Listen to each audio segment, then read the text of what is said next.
आज हम अतीत की दो बिल्कुल अलग अलग खिड़कियों से झांकने वाले हैं। एक तरफ हैं शब्द, प्रार्थनाएं और कहानियां जो दुनिया की सबसे पुरानी किताबों में से एक में बंद हैं, और दूसरी तरफ है एकदम खामोश पत्थर जो हजारों साल से कुछ गहरे राज दबाए बैठे हैं। बिल्कुल।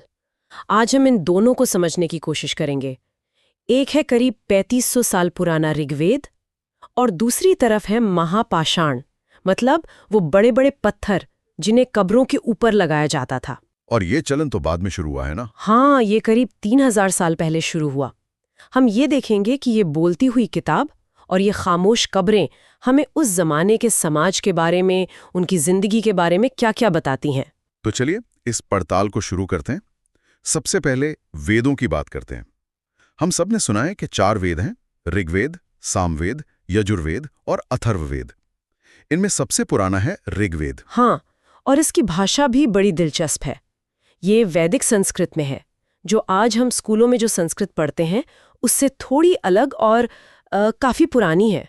अच्छा। ऋग्वेद असल में 1000 से ज्यादा भजनों का संग्रह है, जिन्हें सूक्त कहते हैं। सूक्त? इसका मतलब क्या होता है? सूक्त का मतलब है जो अच्छी तरह से कहा गया हो। अच्छी तरह से कहा गया हो, मतलब शब्दों की ताकत पे बहुत जोर था। और ये सूक्त थे किस बारे में? ये देवी देवताओं की तारीफ में थे। 3 देवता तो बहुत ही अहम लगते हैं। एक है अग्नि, यानी आग के देवता, दूसरे इंद्र जो एक योद्धा देवता थे, और तीसरे सोम जो एक पौधा था जिससे खास तरह का पेय बनता था। लेकिन जो बात मुझे सबसे ज्यादा हैरान करती है वो ये है कि इतना अहम ग्रंथ सदियों तक लिखा ही नहीं गया। इसे बस बोला और सुना जाता था। यही तो कमाल है। इसकी रचना ऋषियों ने की थी, ज्यादातर पुरुष, पर कुछ महिलाओं का भी जिक्र आता है। अच्छा। हाँ, और ये ज्ञान एक पीढ़ी से दूसरी पीढ़ी तक पहुंचाया जाता था। गुरु अपने शिष्यों को एक एक अक्षर, एक एक शब्द रटवाते थे ताकि उसमें जरा भी फेरबदल ना हो। ये एक जबरदस्त मौखिक परंपरा थी। ये तो अविश्वसनीय है। मतलब आज हम तो अपने फोन की कॉन्टैक्ट लिस्ट भी याद नहीं रख पाते, और वो लोग हजारों श्लोकों को बिना लिखे सदियों तक याद रखते थे। बिल्कुल। इसे पहली बार छापे हुए तो सिर्फ 200 साल के आसपास ही हुए हैं। कमाल है। और भाषा की बात करें तो संस्कृत इंडो यूरोपियन भाषा परिवार का हिस्सा है। ये बहुत बड़ा परिवार है। हाँ, इसमें तो बहुत सारी भाषाएं आती हैं ना? हाँ, इसी में असमिया, गुजराती, हिंदी जैसी अपनी भाषाएं हैं, तो दूसरी तरफ अंग्रेजी, जर्मन, फ्रेंच जैसी यूरोपीय भाषाएं भी हैं। हाँ, ये कनेक्शन तो आज भी दिखता है। जैसे संस्कृत का मात्र हिंदी में माँ बन गया और अंग्रेजी में मदर। लगता है जैसे सब एक ही जड़ से निकले हैं। बिल्कुल सही। हालांकि भारत में दूसरे भाषा परिवार भी थे, जैसे दक्षिण में द्रविड़ परिवार, तमिल, तेलुगु, कन्नड़, उत्तर पूर्व में तिब्बती बर्मन, और मध्य भारत में ऑस्ट्रो एशियाटिक परिवार की भाषाएं बोली जाती थीं। तो मतलब एक ही समय में कई भाषाएं बोली जा रही थी। हाँ, ये एक बहुभाषी इलाका था। सिर्फ प्रार्थनाएं नहीं हैं, मैंने सुना है कुछ भजन तो बातचीत के अंदाज में है। हाँ बिल्कुल। एक बहुत सुंदर उदाहरण है विश्वामित्र ऋषि और 2 नदियों व्यास और सतलुज के बीच का संवाद। वो नदियों को देवी मानकर उनसे बात कर रहे हैं। क्या कह रहे हैं वो नदियों से रास्ता देने की प्रार्थना कर रहे हैं ताकि वो अपनी गायों और रथों के साथ सुरक्षित पार जा सकें। वो नदियों की तुलना तेज दौड़ते घोड़ों और अपने बछड़ों को प्यार से चाटती हुई गायों से करते हैं। तो ये सिर्फ एक प्रार्थना नहीं है, ये एक तरह से उस समय का जीपीएस टैग है। जीपीएस टैग, आपने सही कहा। यह हमें बता रहा है कि ऋग्वेद के लोग कहाँ रहते थे और उनके लिए क्या मायने रखता था। नदियां, घोड़े, गाय, उनकी पूरी दुनिया इसी में सिमटी हुई लगती है। आपने बहुत अच्छी बात कही। इतिहासकार भी यहीं से सुराग निकालते हैं। पहली बात तो ये कि गाय और घोड़े उनकी जिंदगी के केंद्र में थे। रथों का जिक्र है, मतलब वो सिर्फ खेतीबाड़ी वाला समाज नहीं था। और दूसरी बात, नदियों के नाम से भूगोल का पता चलता है।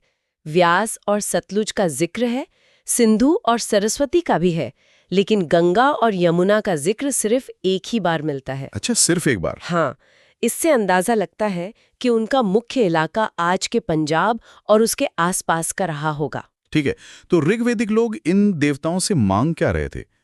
क्या वो मोक्ष या स्वर्ग मांग रहे थे? नहीं, उनकी प्रार्थनाएं बहुत प्रैक्टिकल थीं। वो मवेशी मांग रहे थे, और बच्चे, खासकर बेटे, और घोड़े, क्योंकि घोड़ों से रथ चलते थे जो युद्ध में काम आते थे। अच्छा। और यहीं से हमें पता चलता है कि उस जमाने में लड़ाइयाँ क्यों होती थी। मतलब लड़ाइयाँ भी गायों और घोड़ों के लिए होती थी? ज्यादातर लड़ाइयाँ मवेशियों के लिए, अच्छी चरागाह वाली जमीन के लिए, पानी के स्रोतों के लिए और लोगों को बंदी बनाने के लिए लड़ी जाती थी। तो क्या उनकी कोई प्रोफेशनल सेना होती थी? नहीं, उस समय कोई परमानेंट आर्मी या सेना नहीं होती थी। तो फिर लड़ता कौन था? सब लोग मिल के तय करते थे। सभाएं होती थीं जहां युद्ध और शांति पर चर्चा होती थी और वो लोग अपने में से ही किसी बहादुर और कुशल योद्धा को अपना नेता चुन लेते थे। और जो भी जीत में मिलता था उसका क्या होता था? उसे बांट लिया जाता था, कुछ हिस्सा नेता को, कुछ पुजारियों को और बाकी आम लोगों में। और इन लोगों को समाज में कैसे पहचाना जाता था? क्या कोई जाति व्यवस्था जैसी कोई चीज थी? उस समय की व्यवस्था आज जैसी नहीं थी। काम के आधार पर दो समूह साफ दिखते हैं। एक थे पुजारी, जिन्हें कभी-कभी ब्राह्मण कहा जाता था, जो यज्ञ और अनुष्ठान करते थे, और दूसरे थे राजा। राजा? एक मिनट, तो मतलब महल और किले भी थे? नहीं, यहीं पर तो फर्क है। ये राजा वैसे नहीं थे जैसा हम सोचते हैं। तो कैसे थे? इनके पास ना तो बड़ी-बड़ी राजधानियां थीं, ना महल, ना ही अपनी कोई स्थायी सेना। ये लोगों से टैक्स भी नहीं वसूलते थे, और सबसे बड़ी बात, राजा का बेटा ही राजा बनेगा ऐसा भी तय नहीं था। ये तो बहुत अलग बात है। मतलब ये पद योग्यता पर आधारित था, वंश पर नहीं। ऐसा ही लगता है। और आम लोगों के लिए क्या शब्द इस्तेमाल होता था? पूरे समुदाय के लिए दो शब्द मिलते हैं, जन और विश। आपने पुरुजन या भरतजन का नाम सुना होगा। हाँ, सुना है। इसी विश शब्द से बाद में वैश्य शब्द बना। एक बात और, ऋग्वेद में आर्य और दास या दस्यु जैसे शब्द भी मिलते हैं। क्या ये सिर्फ दो अलग अलग कबीले थे या इसमें कोई और गहरा बंटवारा था? ये एक बहुत अहम सवाल है। जो लोग इन सूक्तों की रचना कर रहे थे वो खुद को आर्य कहते थे। वो अपने विरोधियों को दास या दस्यु कहते थे। और फर्क क्या था इनमें? फर्क ये बताया गया है कि दस्यु लोग यज्ञ नहीं करते थे और शायद कोई दूसरी भाषा बोलते थे। समय के साथ दास शब्द का मतलब बदल गया और वो गुलाम के लिए इस्तेमाल होने लगा। ये वो लोग होते थे जिन्हें युद्ध में बंदी बना लिया जाता था। मतलब वो अपने मालिक की संपत्ति माने जाते थे। हाँ, बिल्कुल। तो ऋग्वेद हमें एक ऐसी दुनिया दिखा रहा है जो प्रार्थनाओं, युद्धों और एक मौखिक परंपरा पर टिकी थी। लेकिन ये तो सिर्फ कहानी का एक हिस्सा है ना? बिल्कुल। ये तो सिर्फ उत्तर पश्चिम की कहानी है। जब वहां ये सब हो रहा था तब भारत के दूसरे हिस्सों में कुछ और ही चल रहा था। पत्थरों की कहानी? हाँ, दक्कन, दक्षिण भारत, उत्तर पूर्व और कश्मीर में एक बिल्कुल अलग संस्कृति पनप रही थी और उनके सुराग हमें मिलते हैं महापाषाणों से। महापाषाण यानी मेगालिथ, मतलब बड़े पत्थर। ये थे क्या? ये असल में प्राचीन कब्रें हैं। लोगों ने बड़े बड़े पत्थरों को करीने से लगाकर दफनाने की जगहों पर निशान बना दिए थे। अच्छा, सिर्फ निशान? हाँ, कभी जमीन पर पत्थरों का एक गोला बना मिलता है तो कभी बस एक बड़ा सा पत्थर खड़ा कर दिया जाता है। ये ऊपर से बस एक निशान होता था।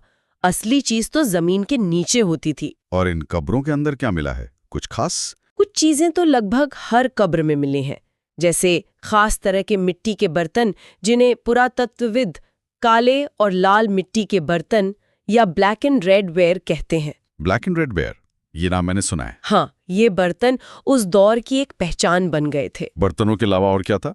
लोहे के औजार और हथियार। और कुछ कब्रों में तो घोड़ों के कंकाल, उनके साज सामान और यहाँ तक के पत्थर और सोने के गहने भी मिले हैं। वाह, सोने के गहने? इसका मतलब तो ये लोग काफी अमीर रहे होंगे। सब नहीं, और यहीं से हमें सामाजिक भेदभाव के संकेत मिलते हैं। कैसे? जैसे ब्रह्मगिरी नाम की जगह पर एक कंकाल मिला है जिसके साथ 33 सोने के मोती, 2 पत्थर के मोती, 4 तांबे की चूड़ियां और एक शंख दफनाया गया था। 33 सोने के मोती? हाँ, जबकि उसी जगह दूसरी कब्रों में कंकालों के पास सिर्फ कुछ मिट्टी के बर्तन थे। एक मिनट, क्या हम सच में कुछ बर्तनों और मोतियों के आधार पर पूरे समाज की बनावट का अंदाजा लगा सकते हैं? हो सकता है किसी परिवार ने बस अपने किसी प्रियजन को ज्यादा चीजों के साथ दफना दिया हो। आपका सवाल बहुत वाजिब है और पुरातत्वविद भी इस पर बहुत बहस करते हैं। लेकिन जब हमें एक ही जगह पर बार बार ऐसा पैटर्न मिलता है कि कुछ कब्रें बहुत साधारण हैं और कुछ बहुत भव्य, तो ये सिर्फ व्यक्तिगत भावना से ज्यादा कुछ बताता है। अच्छा। ये एक सामाजिक चलन की ओर इशारा करता है कि कुछ लोगों का दर्जा बाकियों से ऊंचा था। वो शायद कबीले के सरदार या महत्वपूर्ण लोग रहे होंगे। वाह, 33 सोने की मोती! ये तो सिर्फ अमीर गरीब का फर्क नहीं है, ये तो किसी की हैसियत का बहुत बड़ा ऐलान है। कह सकते हैं ये खामोश पत्थर बिना एक शब्द कहे हमें उस समाज की ऊंच नीच के बारे में बहुत कुछ बता देते हैं। क्या कुछ कब्रें पूरे परिवार के लिए होती थी? मतलब एक तरह की फैमिली टूम? हाँ, ऐसा भी लगता है। कुछ महापाषाणों में एक से ज्यादा कंकाल मिले हैं। इससे अंदाजा लगता है कि शायद एक ही परिवार के लोगों को अलग अलग समय पर एक ही जगह दफनाया जाता था। लेकिन अगर कब्र को एक बार बंद कर दिया गया तो बाद में किसी को दफनाना हो तो कैसे करते होंगे? उसका भी इंतजाम था। कुछ कब्रों में पॉट होल यानी एक सुराख बना होता था जिसके जरिए बाद में शवों को अंदर पहुंचाया जा सकता था। बहुत खूब। और जमीन के ऊपर जो पत्थरों का गोला होता था वो एक साइन पोस्ट की तरह काम करता था ताकि परिवार वाले सही जगह पर वापस आ सके। ठीक है, तो ये तो एक बड़ा नजरिया हो गया। चलिए अब किसी एक जगह पर जूम इन करते हैं। इनाम गांव के बारे में बताइए। इनाम गांव महाराष्ट्र में एक बहुत महत्वपूर्ण जगह है जो आज से करीब 3600 से 2700 साल पहले आबाद थी। यहाँ की दफनाने की प्रथाएं काफी दिलचस्प हैं। आमतौर पर वयस्कों को सीधा लिटाकर दफनाया जाता था और उनका सिर उत्तर दिशा में होता था। और ये कब्रें घरों से दूर होती थीं? नहीं, कई बार तो दफन घर के अंदर ही कर दी जाते थे। साथ में मिट्टी के बर्तन रखे जाते थे जिनमें शायद खाने पीने का सामान होता था। और वहां भी कोई खास कब्र मिली है जैसे ब्रह्मगिरी में मिली थी? हाँ, एक बहुत ही खास कब्र मिली है। एक आदमी को एक बड़े 4 पैरों वाले मिट्टी के जार में एक 5 कमरों वाले घर के आंगन में दफनाया गया था। 5 कमरों का घर? हाँ, और ये उस बस्ती के सबसे बड़े घरों में से एक था और उसमें अनाज रखने का एक गोदाम भी था। उस आदमी के शरीर को पालथी मार के बिठाया गया था। 5 कमरों का घर, अपना गोदाम और आंगन में इतने खास तरीके से दफन। ये आदमी जरूर कोई बड़ा सरदार या मुखिया रहा होगा। पुरातत्वविद भी यही मानते हैं। ये सारी चीजें उसकी खास हैसियत की तरफ इशारा करती हैं। अच्छा, ये कंकाल देखकर कैसे पता चलता है कि वो पुरुष था या महिला? सिर्फ गहनों से तो अंदाजा नहीं लगा सकते। बिल्कुल नहीं, क्योंकि उस जमाने में पुरुष भी गहने पहनते थे। तो फिर? इसका एक वैज्ञानिक तरीका है हड्डियों की बनावट देखना, खासकर कूल्हे की हड्डी जिसे पेल्विक एरिया कहते हैं। बच्चे को जन्म देने की वजह से महिलाओं की कूल्हे की हड्डी की बनावट पुरुषों से थोड़ी अलग और चौड़ी होती है। अच्छा, ये तो बहुत दिलचस्प है। हाँ, इसी से विशेषज्ञ अंदाजा लगाते हैं। हड्डियों की बात चली है तो करीब 2000 साल पहले भारत में एक बहुत बड़े चिकित्सक हुए चरक। उन्होंने अपनी किताब चरक संहिता में लिखा है कि इंसान के शरीर में 360 हड्डियां होती हैं। हाँ। और ये आज की गिनती से तो काफी ज्यादा है। आज का विज्ञान कहता है कि शरीर में 206 हड्डियां होती हैं। तो क्या चरक गलत थे? मतलब 306 और 260 में तो बहुत फर्क है। गलत नहीं कह सकते, बस उनकी गिनती का तरीका अलग था। उन्होंने अपनी 360 की गिनती में दांतों, जोड़ों और कार्टिलेज यानी नरम हड्डियों को भी शामिल किया था। अच्छा, तो ये बात है। हाँ, लेकिन ये उस समय के शरीर रचना के उनके गहरे ज्ञान को दिखाता है। चलिए वापस इनाम गांव चलते हैं। वहां के लोग खाते क्या थे? क्या इसका भी कोई सबूत मिला है? बहुत कुछ मिला है। पुरातत्वविदों को गेहूं, जौ, चावल, दालें, बाजरा, मटर और तिल के बीज मिले हैं। मतलब शाकाहारी थे? नहीं, जानवरों की भी इतनी हड्डियां मिली हैं जिन पर काटने के निशान हैं। इससे पता चलता है कि वो लोग मांसाहारी भी थे। किस तरह के जानवर? मवेशी, भैंस, बकरी, भेड़, हिरन तो हैं ही, लेकिन साथ में मगरमच्छ, कछुआ, केकड़ा और मछली की हड्डियां भी मिली हैं। वाओ! इसके अलावा बेर, आंवला, जामुन जैसे फल इकट्ठा करने के भी सबूत हैं। उनका खानपान काफी मिला जुला था। तो आज हमने 2 बिल्कुल अलग दुनियाओं की सैर की। एक तरफ ऋग्वेद है जो हमें प्रार्थनाओं और संवादों के जरिए एक ऐसे समाज के बारे में बताता है जहां गाय और घोड़े जिंदगी का केंद्र थे और राजाओं के पास न महल थे न सेना। और दूसरी तरफ है ये खामोश महापाषाण जो मिट्टी के बर्तनों और सोने के मोतियों से हमें सामाजिक ऊंच नीच, दफनाने के तरीकों और खान पान की कहानी बताते हैं। ये वाकई एक ही प्राचीन दुनिया को देखने की 2 अलग-अलग खिड़कियां हैं। और जब इन दोनों को साथ रखकर देखते हैं तो एक दिलचस्प तस्वीर बनती है। ऋग्वेद के राजा और महापाषाणों के सरदार दोनों ही नेता थे, लेकिन उनकी ताकत आज के राजाओं महाराजाओं जैसी नहीं थी। बिल्कुल, वो एक अलग तरह का समाज था जो कबीलों में बटा हुआ था और जहां सत्ता का स्वरूप बहुत अलग था। दोनों ही हमें साम्राज्यों के बनने से पहले के भारत की झलक देते हैं। और अब जाने से पहले हम अपने श्रोताओं के लिए एक सवाल छोड़ना चाहेंगे। जरूर। हमारे स्रोत बताते हैं कि लगभग उसी समय यानी आज से 3500 साल पहले चीन में लिखावट के पहले सबूत मिलते हैं। ये जानवरों की हड्डियों पर लिखे जाते थे जिन्हें ओरेकल बोन्स कहते थे। अच्छा। राजा उन पर भविष्य से जुड़े सवाल लिखवाते थे। क्या हम युद्ध जीतेंगे? क्या इस साल बारिश अच्छी होगी? जबकि उसी समय रचे गए ऋग्वेद को सदियों तक लिखा ही नहीं गया। वो एक मौखिक परंपरा बना रहा जो पूरी तरह से देवताओं की स्तुति पर केंद्रित था।